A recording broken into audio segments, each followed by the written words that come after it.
pada sekitar bulan April tahun 2018, tersangka BP langsung melakukan rapat direksi yang salah satunya memutuskan siasat pembelian lahan-lahan di sekitar JTTS. Jadi kalau jalan tolnya sudah ya, dalam rangka penegakan hukum tindak pidana korupsi. Baik, pada malam ini kami akan menyampaikan terkait penahanan tersangka dugaan tindak pidana korupsi pengadaan lahan di sekitar Jalan Tol Trans Sumatera atau JTTS tahun anggaran 2018 sampai dengan 2020. Penahanan tersebut akan dilakukan terhadap 2 orang tersangka terkait perkara dugaan tindak pidana korupsi dalam pengadaan lahan di sekitar jalan tol seperti yang disampaikan tadi. Kemudian para tersangkanya yang pertama Saudara BP selaku Direktur Utama PT HK, yang kedua Saudara RS Kepala Divisi Pengembangan Bisnis dan Investasi PT HK, Ketua Tim Pengadaan Lahan. KPK selanjutnya akan melakukan penahanan terhadap kedua tersangka untuk 20 hari pertama, terhitung mulai tanggal 6, hari Rabu tanggal 6, sampai dengan 25 Agustus 2025 di rumah tahanan Sabang KPK Gedung Merah Putih. Selain kedua tersangka tersebut, sebelumnya KPK juga telah menetapkan tersangka yang lain, yaitu 1 Saudara IZ selaku pemilik PT STJ, namun yang bersangkutan sudah meninggal dunia pada tanggal 8 Agustus 2024 sehingga perkaranya dihentikan. Dan yang terakhir yaitu PT STJ, itu korporasi ya. Tadi kalau IJ itu adalah pemilik PT STJ itu ya. Ini PT STJ-nya, korporasinya, karena kita tentunya juga bertanggung jawab untuk mengembalikan kerugian keuangan negara atau aset recovery.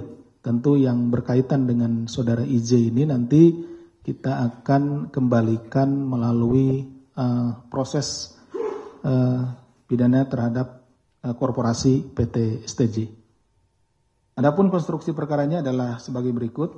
Setelah 5 hari diangkat menjadi Direktur Utama PT HK pada sekitar bulan April tahun 2018, tersangka BP langsung melakukan rapat direksi yang salah satunya memutuskan siasat pembelian lahan-lahan di sekitar JTTS. Jadi kalau jalan tolnya sudah ya. Jadi rekan-rekan mungkin juga ada yang pernah lewat nyebrang dari Merak ke Bakauheni, langsung ada jalan tol sampai dengan ke Palembang kalau tidak salah. Nah itu sudah kalau jalan tolnya. Tapi ini pengadaan lahan di sekitar jalan tol yang nanti fungsinya banyak. Bisa untuk rest area, bisa untuk tempat yang lainnya, wisata dan yang lainnya ya. Seperti itu. Kemudian tersangka BP memperkenalkan tersangka IZ, temannya, tadi almarhum IZ itu, pemilik PT STJ itu adalah temannya BP, kepada direksi PT HK untuk menyampaikan kepemilikan lahan tersangka IZ di Bakauheni. Jadi IZ ini dengan PT STJ-nya memiliki sejumlah lahan yang ada di seputaran Bakauheni. Ya seperti itu. Jadi diperkenalkanlah oleh BP kepada direksi PT HK. Kemudian tersangka BP meminta tersangka IZ untuk membuat penawaran lahan tersebut kepada PT HK. Jadi supaya nawarkan gitu ya. Dari IZ nawarkan bahwa punya lahan yang strategis di seputaran Jalan Tol Trans Sumatera kepada PT HK. BP juga meminta agar IZ mengusahakan perluasan lahan dengan membeli lahan-lahan masyarakat sehingga nantinya PT HK dapat langsung melakukan pembelian lahan kepada tersangka IZ atau perusahaannya. Jadi karena supaya tidak susah gitu ya, PT HK ini membeli supaya dari satu pihak saja. PT STJ ini diminta IZ ini dengan PT STJ-nya untuk membeli lahan-lahan masyarakat di sekitarnya karena dibutuhkan lahan yang cukup luas gitu ya.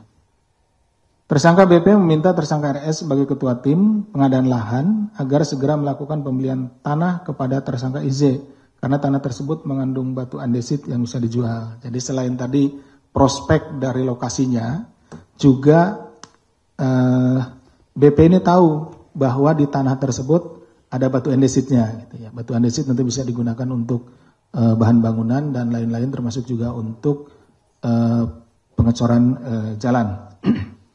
Kemudian pada bulan September 2018, PTHK melakukan pembayaran tahap 1 atas lahan Bakauheni sekitar 24,6 miliar.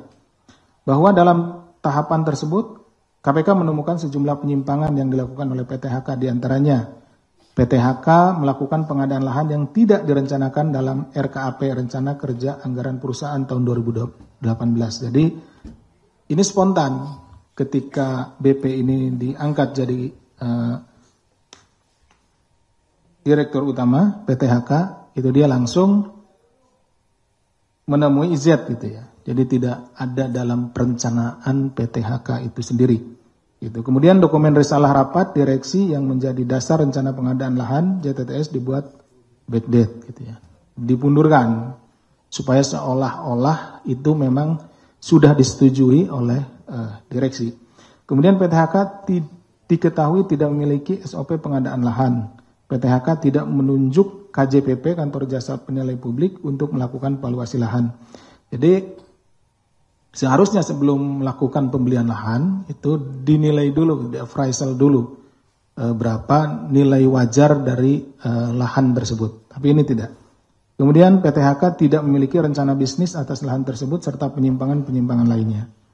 Bahwa hingga tahun 2020 PTHK telah melakukan pembayaran lahan Bakauheni dan Kalianda kepada PT STJ senilai totalnya 205,14 miliar yang terdiri dari 32 lahan SHGB atas nama PT STJ di wilayah Bakauheni dan 88 lahan SHGB atas nama perorangan masyarakat di wilayah Kalianda. Jadi ada yang sudah dibeli dan menjadi milik PT STJ.